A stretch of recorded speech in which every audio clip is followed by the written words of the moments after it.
Assalamualaikum warahmatullahi wabarakatuh. Selamat pagi anak-anak.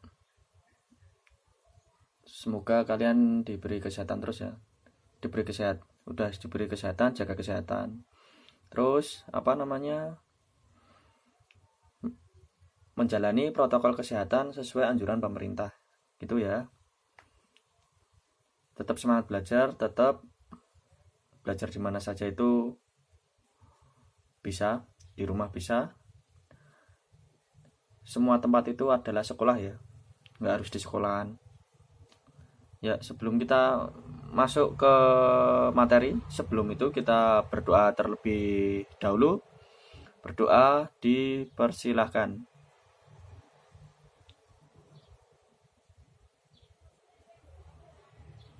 Berdoa selesai. Ya, kita masuk ke materi setelah pra UTS ya, ke pra UTS. Setelah UTS ya. Ini bentuk aljabar ya. Yuk kita mengenal aljabar lebih dekat lagi. Tujuan pembelajarannya memahami, menerapkan, dan menganalisis pengetahuan berdasarkan rasa ingin tahu tentang ilmu pengetahuan, menerapkan pengetahuan pada bidang kajian bentuk aljabar yang spesifik sesuai dengan bakat dan minat dalam memecahkan masalah, mengolah, menalar, dan menyaji pengembangan dari materi sistem bentuk aljabar yang dipelajari di sekolah atau dimanapun secara mandiri, daring, dan mampu menggunakan metode sesuai kaidah keilmuan. Ya, apa itu aljabar? Ini pengertian aljabar, bentuk aljabar. Pengertiannya ya, bentuk aljabar adalah suatu bentuk matematika yang dalam penyajiannya memuat huruf-huruf untuk mewakili bilangan yang belum diketahui. Bentuk aljabar itu sangat penting dalam matematika ya. Kita ke contoh bentuk aljabar. Ini contohnya seperti ini. Yang pertama ini. Arizal mempunyai 3 baju dan 2 celana. Misal X sama dengan baju dan Y sama dengan celana, maka bentuk aljabarnya adalah 3X plus 2Y. Nah, ini ya, 3 ini dapat dari 3 ini, dan X itu sama dengan baju, X sama dengan baju, ditambah 2 itu dari sini, dan Y sama dengan celana. Itu. Kita ke contoh selanjutnya. Ukuran lebar persegi panjang adalah 6 cm, kurangnya dari panjangnya. Nah, berarti misal P sama dengan panjang, ini ya, P sama dengan panjang dan L sama dengan lebar, maka bentuk aljabarnya adalah L sama dengan P dikurangi 6. P dikurangi 6 ya. P itu panjang dan L lebar, 6-nya ini dari 6 cm. Ini ya. Jadinya bentuk aljabarnya L sama dengan P dikurangi 6. Kita ke contoh selanjutnya. Ya, nih sapi Mbah Ahmad lebihnya 4 lebihnya dari 5 kali sapi Pak Abdullah. Misal X sama dengan sapinya, misal X sama dengan sapi Pak Abdullah, ini ya. Terus bentuk aljabarnya, maka sapi Mbah Ahmad dinyatakan dengan 5X plus 4. 5X tambah 4 ya. Ini 5 dari ini 5 kali sapi Pak Abdullah, dan X sama dengan sapi Pak Abdullah. Ini 4 ini sapinya Mbah Ahmad, 4 lebihnya. Berarti X ini belum diketahui ya. X-nya berarti yang 5 ini dari sapi Pak Abdullah, dan X sapi Pak Abdullah. Belum diketahui sapi Pak Abdullah itu berapa ya. Seperti itu. Oke, kita ke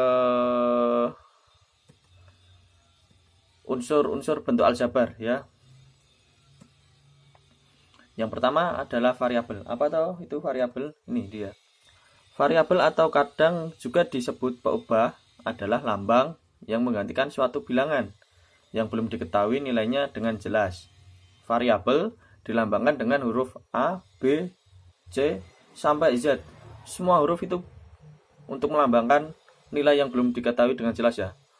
entah PQRS, MNO, JKL atau apa itu boleh. Tapi lebih seringnya itu ABC, YZX, XYZ dan PQR yang sering muncul itu ya. Tapi semuanya huruf itu boleh dipakai.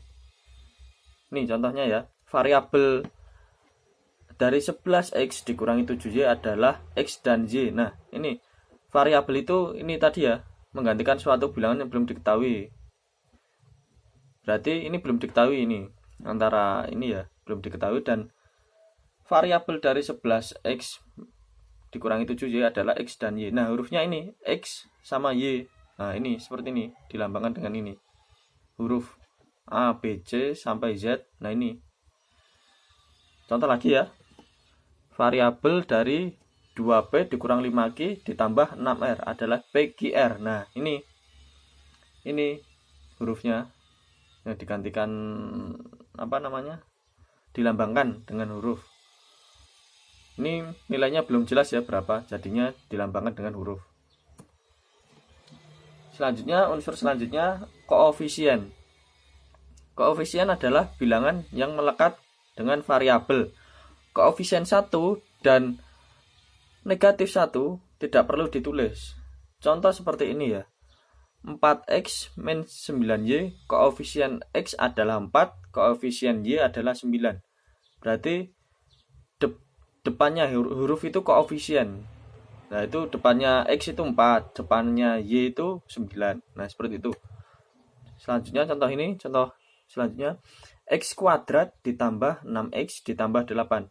Koefisien x kuadrat adalah 1. Nah, ini ya, koefisien 1 dan negatif 1 tidak perlu ditulis. Nah, ini tidak perlu ditulis di depannya x kuadrat satunya. Dan koefisien x kuadrat adalah 1. Nah, seperti itu ya. Koefisien x adalah 6. Nah, ini. Kenapa 8 nggak disebut koefisien? Karena itu 8 adalah nilai yang sudah diketahui dengan jelas. Ya. Kita ke unsur selanjutnya. Konstanta. Konstanta itu apa toh? Konstanta adalah sebuah bilangan yang tidak mengandung variabel dan sudah diketahui nilainya dengan jelas. Contoh seperti ini ya. Konstanta dari 5x plus 8 adalah 8. Nah, itu nilai dari 8 ini sudah jelas, tidak ada belakangnya, tidak ada apa hurufnya atau apa namanya, atau ini yang 5x ini ada x-nya kan, berarti ini bukan konstanta. Setelah itu kita lanjut ke contoh selanjutnya. Konstanta dari 5x kuadrat dikurangi 2x adalah 0. Nah, ini semuanya ini ada variabelnya, jadinya konstantanya adalah 0, tidak mempunyai konstanta ya. Kita ke unsur selanjutnya, suku. Nah, suku itu adalah bagian dari bentuk aljabar yang dipisahkan oleh tanda penjumlahan atau pengurangan. Contohnya, bentuk aljabar dengan satu suku atau monomial. Contohnya adalah 5x. Ini monomial itu 1 ya. Yang kedua, bentuk aljabar dengan dua suku atau binomial. Seperti ini contohnya, 3x plus 6. Nah, kita ke selanjutnya, bentuk aljabar dengan 3 suku, trinomial. 7x plus 2y min 4. Nah, ini tri ini pasti 3 dan binomial itu 2, monomial itu 1. Dan selanjutnya adalah bentuk aljabar dengan suku banyak atau polinomial. Itu dengan lebih dari 3 ya. 2x min 5y plus 4y min 3x. Pokoknya lebih dari 3 itu suku banyak atau polinomial. Suku dibagi ada 2 jenis suku. Yang pertama suku sejenis, suku dengan variabel sama. Contohnya seperti ini, 4x dengan 2x itu satu jenis ya, dan 2y dengan negatif 3y, 5x kuadrat dengan x kuadrat itu suku sejenis. Yang kedua suku tidak sejenis atau suku tak sejenis.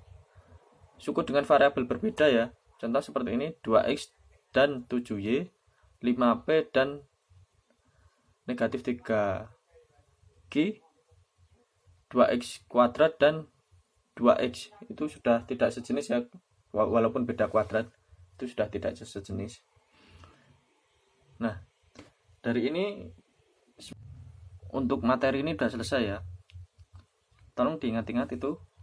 Yang tadi boleh diulangi lagi videonya, atau nanti bisa ditanyakan lewat, silakan email atau di komentar, nanti saya jawab.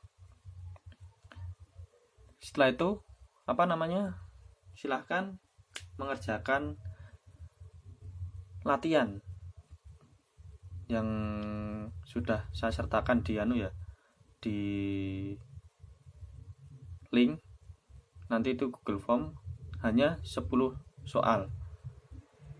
Dikerjakan, dikasih nama lengkap, kelas, dan absen. Itu ya. Nomor absennya berapa? Silahkan ditulis.